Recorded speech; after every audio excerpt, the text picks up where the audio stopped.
Que hora New Zealand, que hora Brasil, que hora mundo. Para muitos, ir estudar em outro país é um ticket para sair do Brasil e não voltar mais. Ok, nem todos têm essa intenção inicialmente, mas é um recurso bastante utilizado, né? Mas e você? Você mudou de país por causa dos estudos? Ou você começou a estudar ou está estudando depois de ter mudado? Põe aqui nos comentários para eu saber onde você está e se você estudou ou você está estudando e o que que você andou fazendo nesse novo país. Bom, a minha convidada de hoje tem muito tutano. Veio fazer um PhD, ou seja, doutorado em biologia, e vai nos contar um pouco de como é o modus operandi da universidade aqui na Nova Zelândia. Ah, mas antes de chamá-la, eu queria só pedir para vocês, por favor, se puder, se inscreve no canal, curte o vídeo se vocês gostarem, é claro, né? E compartilha para aquele amigo, de repente, ou uma amiga que está precisando ou pensando em estudar no exterior. Pode ser que dê algumas dicas interessantes para eles. Mas então, sem mais delongas, Priscila Madi Salom, muitíssimo obrigada por estar aqui no Quero Brasil. O dia foi complicado hoje ou tudo bem, não choveu por aí? Acho que choveu no país todo, né? Mas foi tudo bem. Me mantive seca. Priscila, você veio para Nova Zelândia junto com sua irmã, né? E eu vim alguns anos antes da minha irmã. Ah, conta então, quanto tempo antes? Quando que foi isso? Eu vim para Nova Zelândia em 2016 Hum, para fazer um doutorado. Eu vim com o meu marido e eu consegui a bolsa de doutorado na Universidade de Auckland e eu já tinha visto aqui para Nova Zelândia por causa da minha família, que tem ligação aqui. E assim que eu consegui a bolsa, meu marido e eu, a gente se mudou do Brasil para cá para fazer meu doutorado. Isso foi em agosto de 2016. bons tempos, né? Quando as coisas eram um pouco mais fáceis em relação à vista. Bem mais fácil com relação a visto, viagem, as coisas eram mais baratas. Sem comparação. Mas a sua vinda, e logo depois da sua família, você ainda podia ser dependente da sua mãe ou não mais? Então, quando a gente pediu visto, na verdade, talvez eu deva contar a história do começo. Ah, sim, por favor. Meus pais não são mais casados. Minha mãe se encantou por um kiwi que morava no Brasil, que hoje é meu padrasto. E quando eles ficaram muitos anos juntos, a gente chegou a vir passear, conhecer a família dele aqui na Nova Zelândia e voltar para o Brasil. E isso tudo aconteceu quando eu e minha irmã ainda morávamos com eles, com minha mãe e meu padrasto. Então a gente era dependente. Quando a gente voltou da Nova Zelândia, na primeira viagem que a gente veio, a gente decidiu que ia pedir o visto, mesmo que não usasse. A gente não sabia se ia, se não ia, mas como tinha a possibilidade de pedir como dependente, a gente falou, vamos entrar e pedir e garantir, porque se a gente quiser um dia, tá feito. Demorou mais de ano o processo, mas a gente não tinha pressa. Então a gente só foi levando e uma hora saiu. Então, quando eu vim para cá, eu já tinha residência permanente. Eu nunca precisei me preocupar com visto para mim, só para o meu marido, no caso, né? Ah, tá. E aí vocês deram entrada para o dele depois? Muito depois, um tempo passou, eu me casei, aí a gente decidiu que eu ia vir fazer o doutorado aqui e aí a gente pediu o visto para ele como partner, né, que fala. Uhum. E ele tem um visto aberto de trabalho, ele pode trabalhar, poderia na época, né, onde ele gostasse de trabalhar, onde ele achasse emprego. Mas o visto era ligado com a minha residência aqui. Aí hoje você já Foi é isso. cidadã. Hoje eu estou no processo de cidadania. Eu pedi, eu estou esperando a resposta. Entendi. Lá no Brasil vocês nasceram em São Paulo? Eu nasci em Franca, no interior de São Paulo, minha irmã também. E a gente morou lá. Eu morei lá por 11 anos. E minha mãe é artista plástica, ela precisava morar em São Paulo, porque tem mais oportunidade do que onde a gente estava. Então, meu pai ficou em Franca, ele está lá até hoje, minha família está lá. E a gente se mudou para São Paulo. Ah, tá. Mas aí então não doeu o coração quando você teve que ir para a Unicamp estudar? Eu acho que eu me acostumei um pouco a mudar de cidade desde, desde cedo, desde pequena. E eu acho que o mais difícil de estudar fora, assim, para mim foi não ter família, foi ficar sozinha. porque eu sempre tive minha mãe e minha irmã comigo, né? E aquilo foi no começo, assim, um pouco mais complicado, mas a gente se acostuma, eu acho. A gente foca no que tem para fazer, se ocupa, o dia passa rápido, e a hora que você vê, você já está com todo mundo de novo. Uhum. Se você veio fazer o doutorado, significa que você fez o mestrado lá também. Eu fiz mestrado na Unicamp, isso Hum, mesmo. ok. Você fez a sua graduação em biologia? Fiz graduação em biologia, bacharelado combinado com licenciatura. Aí eu emendei com mestrado lá mesmo, que me tomou um pouco mais do que deveria. Eu fiquei 3 anos no mestrado. No último ano do mestrado eu estava dando aula, e foi mais ou menos a época que eu me casei. E eu já sabia que eu queria fazer doutorado fora do Brasil. E naquela época meu marido falou para mim que ele mudaria para 2 países no mundo. Um deles era a Bélgica, o outro era a Nova Zelândia.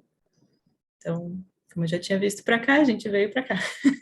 Ah, poxa, por que Bélgica? Por que tão Ele seletivo? conheceu a Bélgica e gostou muito, Ah, tá. mas eu não falo Belga. não. Então ele fala belga. Não, eu acho que era uma coisa que, não sei, alguma coisa que passava pela cabeça dele que ele talvez aprenderia, talvez ele, eu não sei. Ou era só brincadeira com a minha cara mesmo. Mas no final das contas, a gente acabou vindo para Nova Zelândia e ele se achou aqui, eu me achei aqui e a gente continua gostando de morar aqui. Ele trabalha com o quê? Ele, no Brasil, ele tem pós em administração, no Brasil ele trabalhava nessa área, mas aqui na Nova Zelândia ele mudou, ele é técnico de tênis. Nossa, Ele que jogou tênis a diferente. vida inteira e teve uma oportunidade de começar aqui e ele está se dando super bem, faz vários cursos internacionais, tem mentores, se conecta com o mundo inteiro, tá super feliz com a nova carreira que ele escolheu. Puxa, e aí ele, o quê? Tá na Liga Nacional, uma coisa assim? Né, eles são técnicos, né? Então, eles treinam principalmente crianças que querem entrar em ligas, que querem ser profissionais ou que querem simplesmente jogar porque gostam de jogar, não quer ser profissional. Mas acho que é melhor eu deixar para ele talvez falar um dia do que eu, porque eu não vou saber todos os detalhes. Né? Mesmo porque eu não jogo tênis, então, para mim, jogar tênis é literalmente pegar o sapato e jogar. Priscila, lá no Brasil, quando você estudou biologia, você tinha essa ideia de dar aula? Era com essa intenção? Eu, quando eu estudei biologia, quando eu entrei, eu gostava de genética. Eu Hum. queria aprender mais sobre genética. Eu achava bacana você poder prever quais seriam os descendentes quando você sabia quem eram os pais. E eu achava tudo muito simples, assim. E quando eu entrei, eu descobri que não é. Era um pouco bem mais complicado do que isso. Mas isso, de genética de lado, a gente entra na Unicamp, pelo menos quando eu fiz, a gente entrava matriculado em licenciatura. E no Brasil, isso é muito útil, porque te abre uma outra possibilidade de trabalho, que é escola, que é dar aula. Uhum. Então, eu não entrei para ser professora, mas eu fiz licenciatura e eu gostei de dar aula. Eu gostei do meu ano e meio que eu trabalhei como professora de ensino fundamental e médio. Mas eu sinto muita falta da pesquisa. Então, eu só acho que fez a minha cabeça em querer continuar a pesquisar, em fazer um doutorado e tentar seguir carreira acadêmica, porque é o que eu enxergo que consegue misturar bastante de pesquisa e ensino. O que que você pesquisou no seu mestrado? Eu estudei um caramujinho que vive nas praias do Brasil, tem no Brasil inteiro. Se você for passear perto das pedras, você vai ver um monte de caramujinho bem pequenininho, assim, pretinho. Foi o que eu estudei e eu estava tentando entender se a composição genética deles é diferente em 2 praias muito próximas no litoral de São Paulo, que é Juqueí e Guaicá. Então eu tive um campo bem legal, porque eu ia para a praia coletar os bichinhos, praias bacanas, e, e eu estava tentando entender se tem algum processo, alguma coisa que impede aqueles bichinhos de se conectar, ou se que faz a composição da genética deles serem diferentes, ou se a composição genética é parecida. E eu fiz isso com uma escala de tempo. Eu queria saber, conforme as gerações iam mudando, se esses bichinhos mantinham a composição genética ou se mudava alguma coisa. E eu lembro que a gente encontrou um pouco de diferença no tempo, mas se você olhasse, se você se distanciasse e olhasse no espaço, como eram praias muito próximas, não fazia, não tinha significado. Hum. Então, foi bem assim uma entrada para mim no mundo da genética, que a gente chama de genética de populações, né? Hum. Por que esse molusco em específico, assim? Ele é, sei lá, infesta a praia ou ele... Não, muita coisa do que a gente faz é pela facilidade de trabalhar com o animal, ou porque alguém já estudou alguma coisa dele antes, então tem perguntas que você consegue responder e coisas que você consegue continuar. E nesse caso, eu estava fazendo mestrado com a professora Vera Solferini na Unicamp. E ela teve alunos que trabalharam com esse bichinho antes. Então eu estava continuando o trabalho deles. Ah, entendi. Então não é uma coisa que você escolheu o tema, né? É, não 100%. Eu desenvolvi o projeto, eu desenvolvi a pergunta, mas aquele bichinho, aquela área já existia na carreira daquela professora. Uhum, entendi. Você publicou, sei lá, dois, três papers ou foi um só de O mestrado? mestrado foi um só e foi depois que eu estava aqui. Meu mestrado foi bem sofrido, eu demorei bastante nele. É, mesmo porque para coletar todas as espécies, etc., não deve ser uma coisa muito simples. Aí depois você vai extrair o DNA e depois você vai jogar no seu PCR e depois, enfim, não é uma coisa tão simples, né? Não, de fato, quando a gente trabalha com biologia, a gente tem que estar preparado que nem tudo vai seguir o que você planejou no começo, porque são coisas vivas, o laboratório nem sempre funciona do jeito que você achou que ia funcionar, e, e tem várias outras coisas também, você tem sua vida fora, enfim. Uhum. Lá no Brasil você vivia com bolsa FAPESP ou Eu CNPq? tive bolsa FAPESP por 2 anos, sim. Vixe, então terceiro ano, o que que você fez? Eu estava dando aula. Senão não sobrevive, né? Não, eu estava dando aula no terceiro ano. Ah, então por isso. E aí você não tem mais tempo ainda para trabalhar, quer dizer, na sua pesquisa, porque você está dando É, aula, e aí, vixe. entra em segundo plano, e aí demora mais ainda. Uhum, entendi. E aí, por que que exatamente você continua com moluscos aqui na Nova Zelândia, no seu doutorado?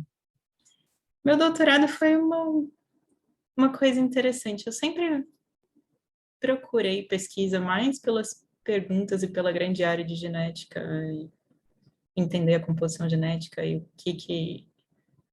como que isso se relaciona com a diversidade que a gente enxerga hoje em dia. Mas quando eu vim para cá, a gente não tinha, meus orientadores e eu, a gente não tinha uma espécie em mente. A gente tinha algumas perguntas que a gente queria responder, uma grande área, mas eu estava procurando qual espécie seria ideal para eu trabalhar e responder aquelas perguntas que eu tinha em mente. Uhum. E boa parte delas são moluscos. Molusco é fácil de trabalhar no geral. Não sendo polvo e lula, que é um pouco mais complicado, com relação a mesmo você precisar de permissão de órgãos que regulamentam ética e essas coisas, se não forem esses moluscos, é muito fácil. E geralmente quantidade é fácil de encontrar e o campo não é tão complicado. Nossa, então você precisa de permissão do Comitê de Ética para estudar moluscos maiores? Para estudar polvo, no caso. Eu acho que só polvo de molusco. Hum, interessante. É, Por quê? Pelo É, fato de você considerar ele inteligente ou porque você come? eu acho, bom, eu não sei exatamente no que eles se baseiam para, um comitê de ética se baseia para dizer que você precisa de permissão de ética ou não para trabalhar com alguma coisa. E talvez a gente devesse precisar com tudo, certo? Mas eu acho que no caso do polvo, eles têm essa ele não é que ele é, que ele é inteligente, mas tem muita pesquisa baseada nisso, mostrando que eles têm um cérebro um pouco mais parecido com o nosso. Eu acho que talvez essa proximidade deixe a gente um pouco meio com o pé atrás, assim, e tem ética em cima. Uhum. Interessante. Aliás, uma coisa que as pessoas não gostam muito de que se fale, mas aqui na Nova Zelândia, para quem não sabe, a gente tem muito teste com animais, né? É, eu vou dizer que eu também, eu não, eu evito o máximo, eu não entro muito nessa área, não. É, não gosto. Entendo a necessidade de algumas coisas, mas não gosto. Hum. Mas você é vegetariana, por exemplo, ou vegana? Eu tô na transição. É, eu tenho intolerância à lactose, o que me ajuda muito a não comer nada que é derivado de leite. Uhum. E eu gosto de carne, mas eu evito. Eu como carne quando eu tô com meu marido, porque ele come. Mas geralmente, se eu tô cozinhando ou eu tô sozinha, é o mais vegetariano possível, sem nenhum derivado de leite. Entendi. Conta um pouquinho pra gente desse molusco. Eu vou tentar falar o nome, mas eu sei que você vai ter que me corrigir. Cephalochiton peliserpentes, é isso? Manda bem. Não, mas fala É, você. em português a gente chama eles de Keaton mesmo. Escreve Q-U-I. Hum, Aqui a gente chama de Kyton, escreve Chiton. hum, E são moluscos que são. Eles existem há muitos milhões de anos. Eles estão na Terra desde antes dos dinossauros. E eu estudei no meu doutorado um desses quitons, um desses moluscos, que não é esse, mas esses moluscos, no geral, eles têm que ficar o tempo inteiro dentro da água. E esse especial, esse Cifaroquita ou Cifarocaiton pelos serpentes, ele tem uma capacidade incrível de ficar do lado de fora quando a maré está baixa. Só que a maioria dos outros, do mesmo tipo de molusco, não consegue. Então, o que aconteceu com esse é que eu inscrevi ele num concurso para ser molusco do ano, que estava sendo levado, acho que era a Alemanha que estava fazendo, era o Museu de História Natural de Frankfurt, e ele entrou na final. Então abriu votação para o mundo inteiro. Eram ele mais 4 moluscos concorrendo na final. E quem ganhasse, aquela instituição ia sequenciar o genoma do molusco. E a gente tinha que fazer uma propaganda dizendo para que seria útil ter o genoma daquele molusco. O Kyton ficou em quarto lugar, mas eu achei impressionante, por ser um molusco de um país pequeno, aqui na Nova Zelândia, tem um pouco na Austrália também.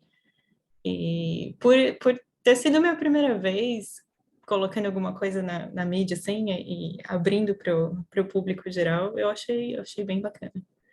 Foi uma hum. experiência incrível. E o que você poderia dizer para a gente, então? Qual a importância desse molusco? É para a gente entender por que que ele consegue ficar fora da água? Exatamente. Se eu tivesse conseguido o genoma dele, eu poderia comparar com outras espécies e tentar entender o que é que ele tem que permite ele conseguir sobreviver tanto tempo sem água, de seca e muito calor. E aí a gente sempre pensa na história da mudança climática, né? O mundo está esquentando, tem muitos extremos no clima hoje em dia e entender melhor qual que é a composição genética, se é que existe uma que faz um bicho aguentar isso, seria muito válido pensando no futuro. Uhum. Priscila, você sendo uma geneticista e a gente passando por toda essa situação agora de pandemia no mundo, as pessoas falando, olha, a gente acabou desenvolvendo o coronavírus porque um fulano foi lá e comeu um bichinho tal. O quão suscetível você diria que nós, seres humanos, somos para passar por uma situação de novo similar, sendo que a gente continua comendo coisas diferentes, a gente vai estar se submetendo a cargas genéticas diversas o tempo todo. Eu fui em vários seminários de pessoas que se especializam mais nisso. Eu não sou especializada na parte de vírus e infectologia, eu não sou. Então, eu tenho que tomar um pouco de cuidado no que eu falo. Mas dos seminários que eu assisti, as pessoas dizem que é o processo de geração de doença que sempre acontece. Vira e mexe acontece um caso de uma doença nova que aparece que tinha um outro hospedeiro, que tinha um outro alvo e que, de alguma forma, aquele vírus, ou o que quer que seja, conseguiu infectar um ser humano. E como não tem barreira imunológica no ser humano, se espalha, certo? Então, talvez a questão para frente seja a gente pensar em como a gente pode minimizar isso, porque a gente sabe que acontece vai continuar acontecendo, mas como que a gente pode, o que que a gente pode fazer, o que a gente pode aprender dessa experiência que a gente está saindo agora, né? Ou que nunca vai sair. E uma outra pergunta que eu ainda não sei se eu vou pensar um pouquinho, se eu vou pôr também no vídeo, mas enfim, vamos ver o que você me responde. O que você acha das pessoas que acreditavam que com a vacina você conseguia, sei lá, captar sinal 5G, ou que você, não sei, viraria um jacaré? Não ia ser legal? Eu imagino tanto que ia ser divertido ter um monte de jacaré com pé andando pela rua, mas não. Eu, na verdade, tenho um pouco de. Não é exatamente pena, mas é difícil porque mostra uma falha muito grande que não é muitas vezes culpa daquela pessoa. É uma coisa que aconteceu que ela não teve oportunidade de aprender a discernir informação com base científica de informação falsa ou de fake science, que eles falam aqui, né? Ciência falsa, que tem muito também. Inclusive, a gente, quando está lendo um artigo, a gente, por mais sólida que seja a ciência, você tem que avaliar o que foi feito naquele artigo, pensar se aquilo realmente se aplica ao contexto que você está trabalhando. Então, não é fácil. E não, muitas vezes não é culpa daquela pessoa, mas é complicado quando vira uma bola de neve e o efeito é tão perigoso, né? Exato. E é duro que as pessoas começam a fazer correlações que muitas vezes não tem nada a ver, né? Por exemplo, ai, cada vez que eu como sushi, vai morrer um indiano, sei lá. Não tem correlação uma coisa com a outra. Não adianta você Não, querer fazer uma não, hipótese que não tem correlação. não. É uma coisa complicada em ciência, a gente estuda muito correlação. O problema disso é que a gente sempre fala correlação não é causa, não é. Não, se você encontrou que a quantidade de horas do dia está relacionada com, sei lá, quantos grãos de arroz você põe na panela, não significa que tem uma causa, aquilo não tem sentido nenhum, é simplesmente aleatório. E isso a gente tem que sempre se lembrar. Priscila, os fundos, eu diria, a forma com que a universidade aqui na Nova Zelândia toca um tipo de estudo ou de ciência como você faz, vem da onde? É o governo que paga tudo? Eu ainda estou tentando entender melhor como funciona, mas sim, tem grandes fundos de pesquisa aqui que estão ligados com o governo. E eles abrem. Bom, tem o tipo que eles abrem como se fosse um concurso, todos os pesquisadores mandam um projeto e os projetos passam por uma seleção muito fina e os melhores projetos todo ano ganham o dinheiro, né, para fazer a pesquisa, ganham um funding. E tem isso para vários níveis de carreira. E é esperado que um pesquisador vá, ao longo da carreira dele, acumular dinheiro para pesquisa dessa forma e pesquisar dessa forma. O dinheiro tem que ser usado para pesquisa. Existe também uma parte que a própria universidade ajuda com pesquisa, mas geralmente não é o suficiente assim para uma pesquisa muito grande ou para alguma coisa muito, não é tanto dinheiro. E aí é que eu não tenho certeza como funciona, porque eu sei que as universidades aqui são privadas, mas eu sei que para pesquisa tem participação do governo. Então, qual que é a porção de cada um? Eu ainda não entendo. Vou chegar lá. Uhum. Qual foi o tipo de bolsa que você foi agraciada? Eu tive a bolsa de doutorado da Universidade de Auckland. Eles chamam Doctoral Studies, Doctoral Scholarship, alguma coisa assim. É uma bolsa que você recebe, eles pagam todas as suas taxas da universidade, né, que aqui é privada, e eles te dão como se fosse eles chamam de estipend, tipo um salário para você tocar a sua vida. Não é muito, é menos do que o salário mínimo, pela quantidade de horas que você trabalha, mas é o que faz as pessoas conseguirem fazer um doutorado aqui. Uhum. Você diria que não fazendo a conversão, mas proporcionalmente seria o mesmo conforto que você conseguia com uma bolsa da FAPESP no Brasil? Na época que eu estava no Brasil, a bolsa da FAPESP de doutorado era melhor do que a de mestrado, mas ainda assim não é muito dinheiro. Aquelas pessoas, tipo, quando você está fazendo um doutorado, você ainda é considerado como um estudante, por mais que você não tenha mais 18 anos.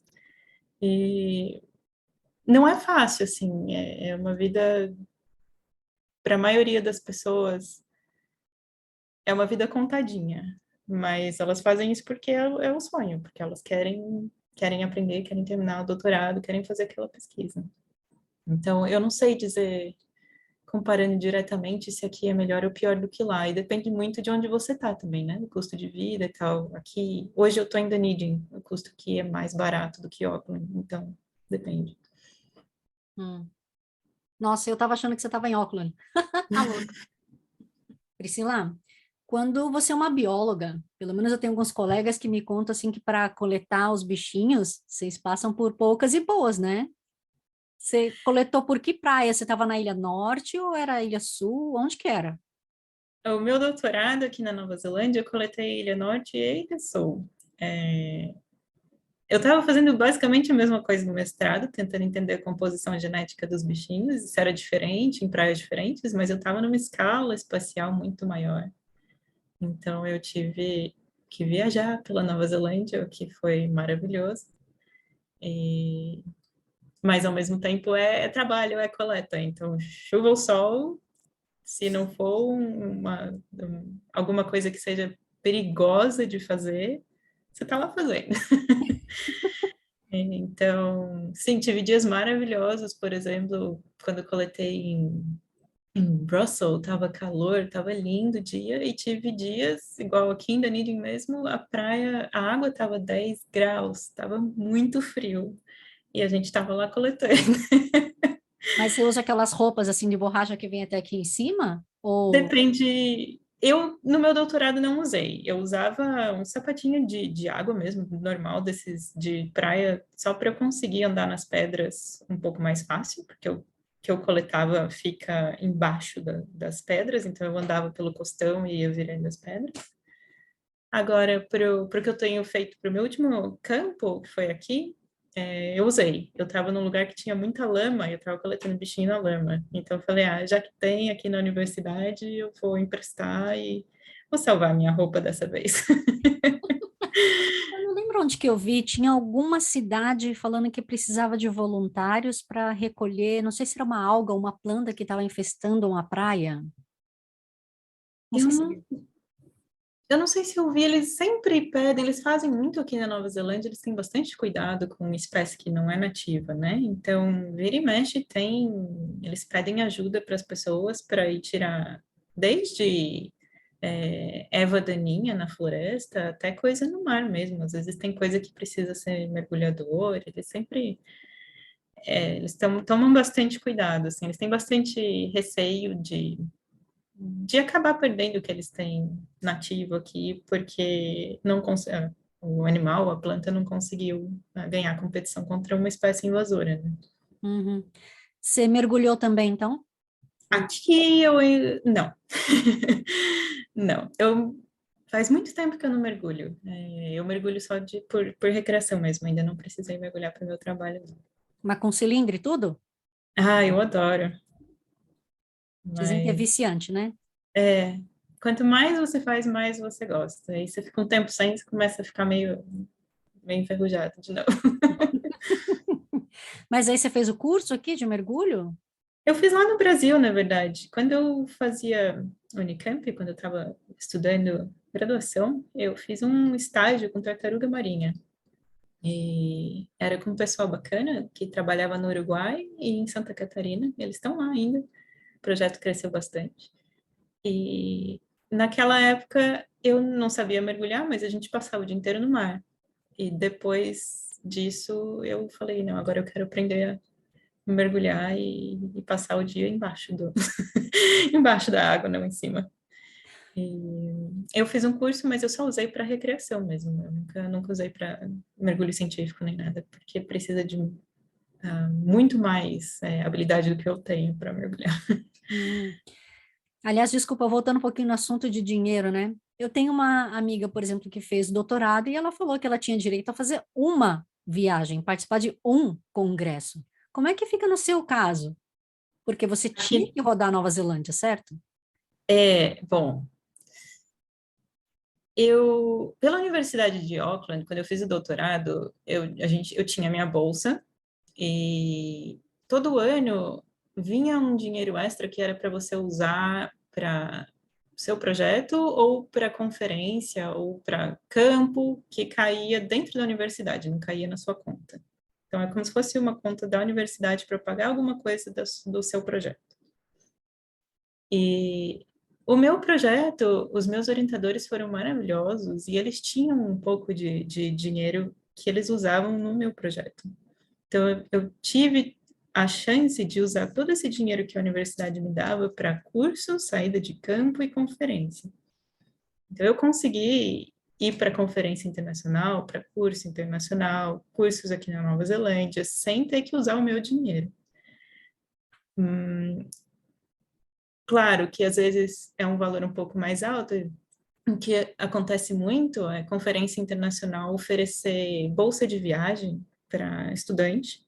E se é uma conferência que você quer ir, eu falo, manda um pedido, manda a sua inscrição e o seu resumo e por que você precisa do dinheiro, faz o processo deles, porque muitas vezes você consegue e ajuda muito a ter uma viagem mais confortável, né? É, mas, de fato, tem gente que precisa usar boa parte desse dinheiro para o próprio projeto e acaba não conseguindo fazer conferência quase que nenhuma, se fizer. Uhum. E você Então, tinha que fazer toda a sua coleta, extração, o PCR, o eu fiz tudo. sequenciamento, tudo Sim, sim, eu sozinho. fiz tudo. É, a única coisa que eu não fiz foi. A gente não tinha as máquinas para fazer o sequenciamento, então eu mandei o DNA prontinho para uma outra companhia que tinha máquina e eles sequenciam para a gente. Mas o resto fui eu. Caramba! E aí o doutorado demorou também um pouco mais de 4 anos, ou? Não, eu consegui terminar em 3 anos e meio, que é a duração da bolsa aqui, são 3 anos e meio. E aí, se você ficar mais que isso, você começa a ter que pagar a taxa, né? E isso foi um incentivo maravilhoso. É um pouco estressante, sim, no final, porque você sabe que você tem que acabar e você tem conta para pagar, né? Uhum, Mas, uhum. mas é possível, dependendo do projeto. E enquanto isso, o seu marido, então, ele já saiu trabalhando na área de Meu tênis, marido, desculpa. com o tênis, ou ele começou com outra coisa e aí depois ele mudou de área? Não, aqui na Nova Zelândia, o primeiro emprego dele já foi na área do tênis. Ele começou como assistente de técnico. E com o tempo foi ganhando mais responsabilidade, foi estudando, fez os cursos que precisa e alguns que não precisa, e foi crescendo. Hoje ele é um ótimo técnico, muito procurado. Casa de E, ferreiro de espeto de pau, você joga pois é. tênis? Eu fui a cobaia, eu acho. E eu não sei, eu acho que na minha profissão eu já me cobro bastante. Eu não gosto de me cobrar quando eu não estou trabalhando. E jogar tênis é uma coisa que você precisa estar com a cabeça no lugar, assim. É bem, é, pode ser bem, nossa, como eu falo demanding em português? Exigente. Isso, bem exigente. Então, eu me divertia por um tempo, mas não jogo mais. Uhum. Você conseguiu a fazer todo o seu doutorado sem ter que trabalhar com outra coisa? A resposta é sim e não. Hum, Eu nunca precisei trabalhar fora da universidade, ah, mas eu sempre peguei todos os bicos que me apareciam dentro da universidade. Seja legal. ajudar a dar aula, seja corrigir prova de aluno, olhar aluno fazer prova. Na época do lockdown, eu fiquei 3 horas olhando uma pessoa fazer prova na China pelo Zoom. Ah, A gente faz, porque é dinheiro e dinheiro a gente precisa, certo? uhum. Então, todo aluno faz, é muito raro aluno que não faça um bico dentro da universidade. Sim, senhora. É, eu sei. Tenho um marido aqui em casa que também tá só esperando vaiva, mas enfim. Ai, ai. Priscila, e aí, agora você já acabou seu doutorado? Eu acabei meu doutorado, eu entreguei minha tese. Bom, o esquema aqui é diferente do Brasil. No Brasil, eu lembro, você entregava a sua tese, e aí você tinha a sua defesa, e a sua defesa era pública, certo? Era aberta, então as pessoas, seus convidados, o pessoal da universidade pode ir assistir a sua apresentação. E você só recebe a sua avaliação no final da defesa. Aqui é diferente. Aqui você escreve a tese, você entrega a tese é avaliada por uma pessoa de dentro da Nova Zelândia, uma pessoa de fora da Nova Zelândia, e você recebe a sua avaliação, não dizendo se você passou ou não, mas uma avaliação antes da sua apresentação oral, antes da sua defesa. E daí você se prepara para a defesa, e a defesa é fechada. É só o seu comitê de avaliação, não tem convidado, nada. E geralmente, pela avaliação que você recebe antes da defesa, você já entende a quantidade de trabalho que você vai ter que fazer e se você vai passar ou não. A defesa é mais uma formalidade mesmo, é muito raro assim alguém não passar porque foi mal na defesa. Geralmente é a tese que é avaliada, não a defesa. Então é bem diferente. Hum. É, tá aí uma pergunta que eu tenho também para mim. Se uma pessoa pode receber um não, né, depois que ela fizer a defesa, sendo que já passou por todo esse processo. No Brasil, eu já vi. Já vi gente tendo que refazer um monte de coisa ali e saiu chorando. Aqui eu não É, sei. é, eu acho a ciência, essa parte, pelo menos aqui, pelo menos na minha área, é um pouco mais humana do que no Brasil. Eu acho, pelo menos as pessoas que eu conheci e a minha experiência no Brasil é que, eu não sei se é porque é tão difícil, as pessoas não têm tanto medo, não têm tanta trava na língua de falar o que elas pensam, mesmo que te chateie. E aqui eu percebi que elas vão te criticar, mas elas vão te criticar de uma forma que não vai te fazer sair correndo chorando. Elas vão te mostrar onde está o seu erro e usar a evidência, elas vão te reconhecer como um intelectual, elas não vão simplesmente falar, não, você não sabe nada, está reprovado. Então, Interessante. pode acontecer? Pode. Muito difícil. Hum. E você já participou de alguma outra banca? Já assistiu alguma coisa assim ou não aqui? Não, justamente por ser fechado, eu só vejo seminário aberto, vejo às vezes, no primeiro ano você tem que fazer como se fosse uma revisão de progresso, assim, eu já fui em algumas dessas, quando podia, não sei se pode mais, mas geralmente o que a gente participa no máximo é ler a tese da pessoa, ajudar a pessoa antes dela mandar a tese, e é o máximo que você pode fazer. Hum. E aí você estava falando então que você entregou sua tese e está só esperando resposta ou acabou de vez, sim? Não, eu acabei faz um tempo já. É? Me formei em junho de 2021. Ah, que legal, doutora. É, E desde então você continua dando aula na universidade? O que que você tem feito? eu eu continuei trabalhando em pesquisa, eu consegui um pouquinho de dinheiro para tocar a pesquisa com esses kittens, né, com os bichinhos que eu trabalhei no doutorado. Eu não tinha o genoma completo e o dinheiro é para eu fazer o genoma completo, então é nisso que eu trabalhei por um bom tempo. Ainda não tenho, ainda estou trabalhando nisso. E no meio tempo eu consegui um prêmio que ele financia alguém que acabou o doutorado, uma mulher que acabou o doutorado, a fazer 6 meses de pesquisa numa universidade. Então, isso me segurou 6 meses. Mas foi um período de transição que foi, assim, muito bico. Todos os trabalhos possíveis, porque eu tinha dinheiro para pesquisa, eu estava fazendo pesquisa, mas eu não tinha salário. E eu precisava manter meu vínculo com a universidade. Então, tudo que eu podia pegar de teaching, de corrigir prova, aquilo que eu estava falando, eu continuei pegando. E tive a sorte de ter orientadores que não me chutaram do laboratório e me deixaram continuar trabalhando. E me ajudaram muito sempre, até eu conseguir um pós-doc, que é onde eu estou agora. Mas, Ah, mas não é fácil. Eu acho que todo mundo que passou por isso sabe que é uma transição assim que muita gente desiste justamente porque precisa pagar as contas. o seu pós-doc, acredito que seja na mesma área ainda de sequenciamento. É bastante genética, mas é um pouquinho diferente. Hum. Eu estou trabalhando com micróbios agora, Ah, mas então eu uso genética para identificar a microbiota, né, dos organismos. Então, no caso, nesse momento, eu estou estudando quais são os micróbios que estão dentro de um caramujinho.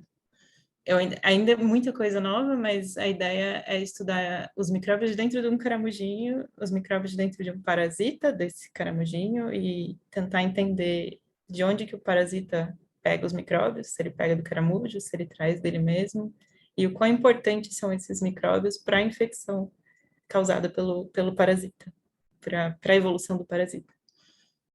É bem Priscila, diferente. eu entendo que, assim, ok, pós-doc, você já está trabalhando, né? Não é que você está estudando. Isso, Mas aí eu fico pensando, quem patrocina isso? A todo momento eu me questiono, porque são coisas muito específicas. É um tijolinho de uma casa gigante, né? exatamente. É o É. governo? É, nesse caso, é um Marsden Fund. Então, é um daqueles projetos que o meu chefe escreveu e que passou pela peneira fina e foi aprovado e ganhou dinheiro. No caso dele, a grande área que ele se enquadra é tentar entender, bom, entendendo a importância de micróbio e infecção por parasita, usar esses micróbios talvez no futuro para conseguir desenvolver terapia médica, por exemplo. Então, apesar da gente estar muito longe de chegar lá, a gente trabalha com molusco, a gente trabalha com os modelos que não são diretamente estudo em ser humano. Se você não tiver a base, você não chega no ser humano. E eu acho que assim, explodindo muito, abrindo muito dentro disso, se as pessoas não tivessem feito pesquisa para vacinas no geral por muito tempo, a gente nunca teria desenvolvido uma vacina tão rápido quanto a que foi desenvolvida para a Covid. Uhum. Então, é nisso que se enquadra. A gente às vezes não sabe qual vai ser a aplicação disso, mas uma hora chega e tem que estar lá. É o que a gente chama de pesquisa de base, né?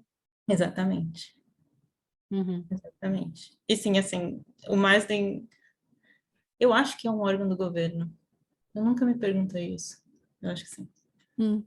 E para uma mulher tão estudada, tão inteligente, bastante viajada, o que que você tem ainda de sonhos? O que que os planos estão te levando para que planeta? Olha, não sei, eu gosto muito de, em termos de carreira, da carreira acadêmica, e apesar de ter finalmente meu primeiro emprego fixo, um pós-doc ele também acaba. Então, você é contratado por um período de tempo para desenvolver um projeto. E a hora que o projeto acabar, eu estou procurando emprego de novo. Então, eu acho que encontrar uma posição permanente na academia talvez seja o que eu quero, assim, pela minha carreira. E de preferência que seja mais próximo do meu marido, porque agora ele está em Auckland e eu estou em Dunedin. Então. Ah, não sabia desse detalhe, menina. Pois é, pois é. Como eu disse, é complicado achar trabalho na área. A Nova Zelândia é pequena. Então, só de não ter que sair da Nova Zelândia, eu já considerei um ganho. Mas, geralmente, academia, principalmente dentro de biologia, é uma área que você vai onde tem trabalho, não é o contrário. Você não escolhe onde você vai morar, você mora onde tem trabalho. Quais são as universidades que têm biologia, então? Aqui, olha, é, programa de pesquisa em biologia, todas as 7, eu acho que tem. Eu não sei como funciona para graduação, Hum. mas programa de pesquisa, 7 tem. Que complicado. A menos que você passe para uma genética humana, né? Mas mesmo assim, como você é muito especializado, mesmo que você trabalhe com genética humana, você é especializado em alguma coisa, não é todo lugar que vai ter trabalho para você. E é o mesmo problema, é aí onde tem trabalho, onde tem talvez aquele conhecimento que você quer ganhar, ou aquele pesquisador que vai te contribuir para sua carreira, não é muito assim, eu vou trabalhar naquele hospital. É muito difícil. Hum.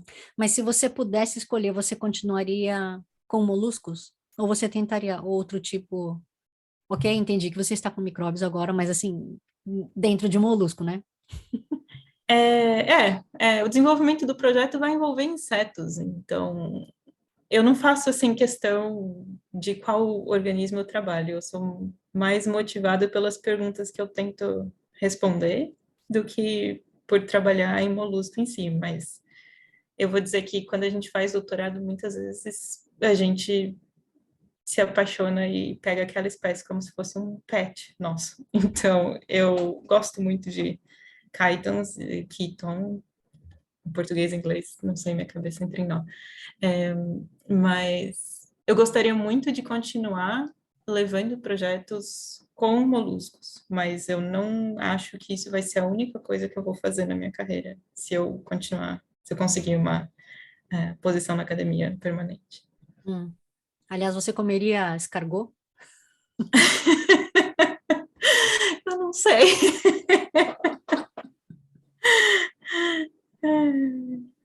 É, confesso Talvez. que acho que não. É, não sei. Não sei dizer. Alguém ia ter que me convencer. Poxa, então, com o maridão à distância, como é que vocês fazem? Vocês se reencontram algumas vezes no ano? Não, então, quando eu peguei minha posição aqui, eu tive sorte de ter também um chefe maravilhoso, e isso é uma coisa que eu posso falar para todo mundo: você vai fazer doutorado ou pós-doc, o seu orientador e o seu chefe é chave. Você Importantes, tem né? que ter uma boa relação com eles, porque é difícil. E se a relação com o orientador não for boa, é quase impossível. Mas então, continuando respondendo sua pergunta, eu tenho um acordo que eu trabalho uma semana por mês de Auckland. E eu mantive colaboração em Auckland. Então, eu faço pesquisa ainda com algumas pessoas em Auckland, que está ligado com os moluscos, com o Keaton, com o meu doutorado. E eu faço o meu projeto aqui em Dunedin. E, então, eu trabalho 3 semanas aqui e uma semana lá. Ah, olha só. Que pulo do gato, hein? Pois é, pois é. Não que a semana lá seja só para o trabalho do Kyton, eu trabalho mais com os micróbios agora, é o que paga o meu salário, mas eu consegui manter pelo menos a ligação. Hum. Acredito que, ok, você faz essas parcerias, então suas publicações que eventualmente venham a surgir vai ser aquele com um monte de nome, né? At all, assim. A gente não publica sozinho, é muito difícil, assim. Algumas pessoas, talvez, mas geralmente tem um time junto, e é importante, porque a gente não sabe tudo. Hum, mas eu lembro que nem no Brasil, quando eu ajudei uma doutoranda na pesquisa, era assim: o fulano emprestou o laboratório para fazer uma coisinha, você vai ter que botar o nome do professor daquele laboratório. É É, assim eu- também aqui, né? Aqui eu acho que depende do seu grupo de pesquisa.